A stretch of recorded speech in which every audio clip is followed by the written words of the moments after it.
¿Sabías que la Biblia nos enseña que fuimos hechos para adorar? Que somos seres adoradores por naturaleza. Que Dios nos diseñó de tal forma que pudiéramos con cada área de nuestra vida adorarle a Él. La verdad es que en nuestro contexto latinoamericano y en general mundial, todos tenemos una gran influencia de nuestra cultura, de nuestras familias y de nuestro propio pecado para adorar cualquier otra cosa o persona que no sea Dios. De hecho, la pregunta que tenemos que hacernos no es si adoramos a algo o a alguien, sino a qué o a quién es que estamos adorando. Pues el día de hoy queremos considerar una historia de la palabra de Dios que nos enseña el impacto que puede tener la idolatría o la adoración en nuestra vida y cómo Dios nos enseña a adorarlo a Él y a dedicar todo lo que somos para su gloria. Acompáñanos.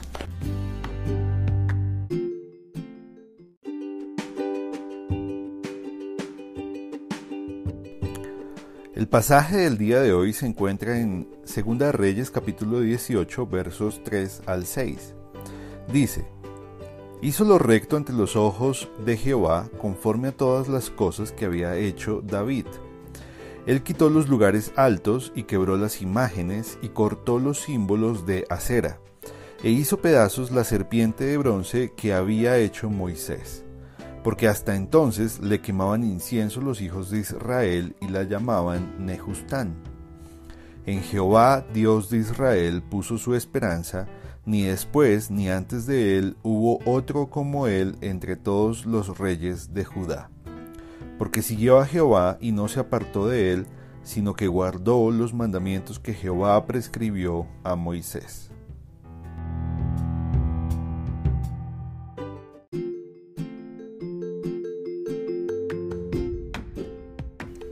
Hoy consideraremos la historia de un hombre muy especial que se llamó Ezequías. Ezequías fue rey del reino de Judá en el Antiguo Testamento. Su historia la encontramos en el capítulo 18, 19 del libro de Segunda de Reyes. Él llegó al reinado luego de cumplir 25 años y duró su reino 29 años. Llegó muy joven. Pero él llegó más o menos después de 200 años de la división de Israel, que se produjo luego del reino de Saúl, de David, de Salomón y del hijo de Salomón, quien sería la persona o el rey que permitiría o en el cual se daría la división del pueblo de Israel. Recordemos que Israel estaba compuesto por 12 tribus y 10 de esas tribus se dividirían y se apartarían, se separarían de las otras dos para conformar lo que sería el reino del norte, conocido como el reino de Israel. Y las otras dos, la tribu de Judá y de Benjamín, serían las que conformarían el reino del sur, que también es conocido como el reino de Judá. Ese fue el reino al que tuvo que liderar Ezequías, pero durante todo ese tiempo de la división hubo para Judá un tiempo de muchos altibajos a nivel espiritual.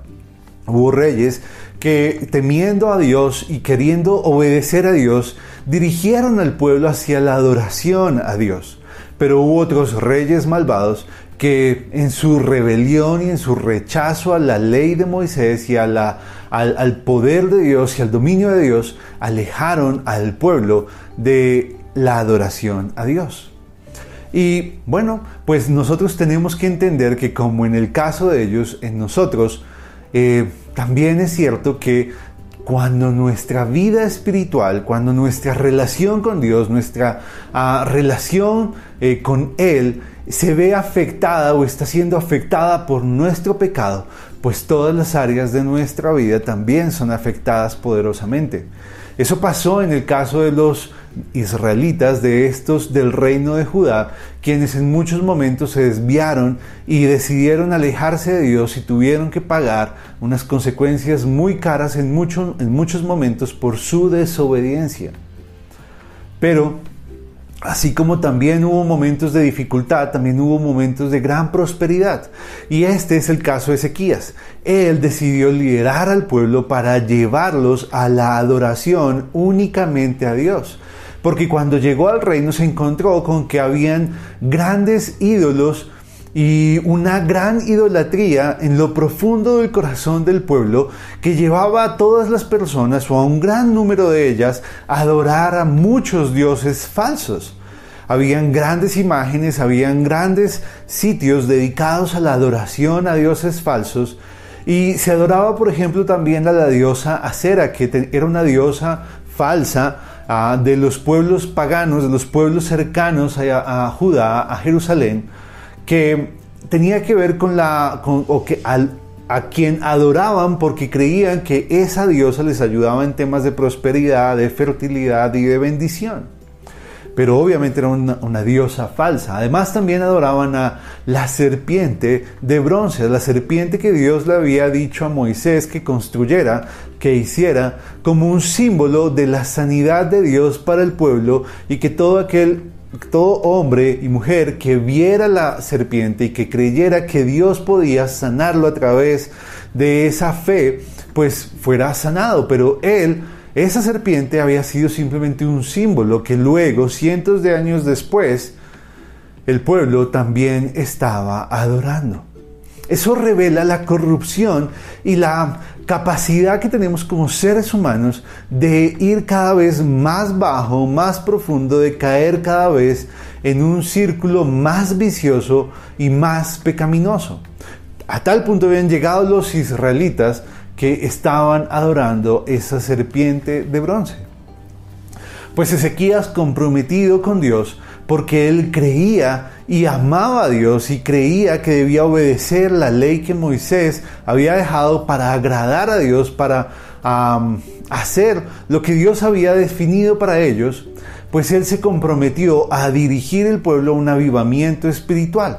Y lo primero que hizo fue derrumbar, desechar, acabar cualquier ídolo, imagen o sitio en el que se adoraran dioses falsos. Eso fue lo primero que él hizo y llamó al pueblo a una purificación, a un arrepentimiento de su pecado de idolatría, y los llamó a confesar su pecado públicamente delante de Dios y a arrepentirse de él delante de Dios. Luego de eso él emprendió un proyecto maravilloso de adoración únicamente a Dios. Tal fue el proyecto que incluyó el restablecimiento del templo de Salomón. Ese templo que mucho tiempo atrás había sido dedicado a la adoración a Dios y en el cual la gloria de Dios estaba posada y representaba la presencia de Dios dentro del pueblo. Eso era algo maravilloso, era algo muy significativo, pero que se había perdido por culpa de su desobediencia y de su idolatría. Pues Ezequías decide restablecer el templo, decide llamar también a los sacerdotes, a los levitas, para que se reiniciaran todas las ceremonias que Dios había establecido a través de Moisés, entre ellas los sacrificios a Dios, que eran sacrificios de animales para que esa sangre fuera la expiación o el perdón del pecado del pueblo mientras llegaba el Cordero perfecto que sería Cristo y que pagaría el pecado de ellos y de todos nosotros, todos los que creemos en ese sacrificio y creemos que Cristo ha muerto en la cruz por nosotros para nuestro perdón de pecados. Pues Ezequías emprendió ese proyecto y efectivamente, por la ayuda de Dios, todo el pueblo dirigió su adoración a Dios y el pueblo todo enfocó su amor y su obediencia y consagración al Dios vivo. Nuestra adoración y nuestra vida espiritual tiene un gran componente e influencia en todas las áreas de nuestra vida. No podemos pretender y creer la mentira que el mundo nos vende, que dice que nuestra vida espiritual, si es que la reconocen, está muy apartada o no tiene ninguna influencia sobre cualquier otra esfera de nuestra vida. Eso no es así. La verdad es que nuestra vida espiritual determina el bienestar de todas las demás áreas de nuestra vida. Y el pueblo de Judá fue un gran ejemplo de esta verdad. De hecho, cuando ellos comenzaron a adorar nuevamente al Dios vivo, al Dios de la Biblia, al Dios santo, Dios les bendijo grandemente haciendo cosas maravillosas. De hecho, ellos en medio de ese proceso lograron liberarse del yugo de Asiria, el reino, el imperio que gobernaba en gran parte del oriente en esa época. Era un hecho significativo, maravilloso, porque eran enfrentarse a un imperio gigantesco y nada más que quienes lo hacían eran un pueblo pequeño, tal vez menospreciado por muchos, insignificante para muchos, pero en el que Dios estaba presente. Ellos lograron liberarse de ese yugo y además también dominar a sus vecinos, a los filisteos, que habían sido sus grandes enemigos por muchos años. Así que, hermanos, esta historia nos tiene que enseñar algo muy especial. Y es que nosotros somos adoradores por naturaleza, porque Dios nos creó para que le adoráramos a Él, para que cada área de nuestra vida, nuestros pensamientos, creencias, nuestras emociones y nuestras decisiones o compromisos le adoren a Él. Pero la verdad es que no podemos adorarlo si no le conocemos. Y es que cuando hablamos de adorar, hablamos de creer, de confiar en algo o en alguien, de creer que aquello que adoramos nos puede dar la seguridad que tanto buscamos. Por eso la pregunta no es si adoras algo, la pregunta es si adoras a Dios. Porque si no estás adorando a Dios, seguro estamos adorando cualquier otra cosa diferente a Dios. Y una gran forma para poder saber qué es lo que estamos adorando es preguntarnos cuál es la fuente de nuestra seguridad. Para el pueblo de Judá, la fuente de seguridad después del liderazgo de Ezequías era Dios. Por eso ellos podían adorarlo, porque creían, confiaban en Dios, y toda su vida era un testimonio de ese amor y esa fe en Dios. Por eso debemos preguntarnos qué es lo que nos produce seguridad, qué es lo que sentimos que trae seguridad a nuestra vida. Pueden ser nuestros bienes materiales, nuestro dinero, nuestra familia, nuestro esposo, nuestra esposa, nuestros hijos, o nuestra salud, o cualquier otra cosa que nos hace sentir bien y seguros. Pues si algo así está en nuestro corazón, robándose la adoración que únicamente le debe pertenecer a Dios, hermanos, estamos cometiendo el pecado de idolatría. Y necesitamos, como el pueblo israelita, arrepentirnos y enfocarnos nuevamente en Dios, conociéndolo y dándole todo nuestro amor a Él. Cuando le conocemos, es imposible no amar a Dios. Y seguramente, de manera natural, nuestra adoración va a estar enfocada únicamente en Dios. Hermanos, hoy es el día para pedirle a Dios que nos muestre qué es aquello en lo que estamos dedicando nuestra adoración.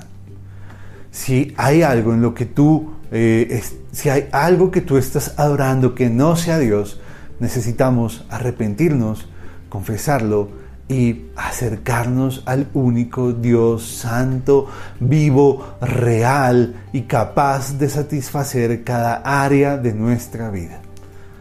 Que Dios nos bendiga y nos ayude a adorarlo únicamente a Él. Hasta luego.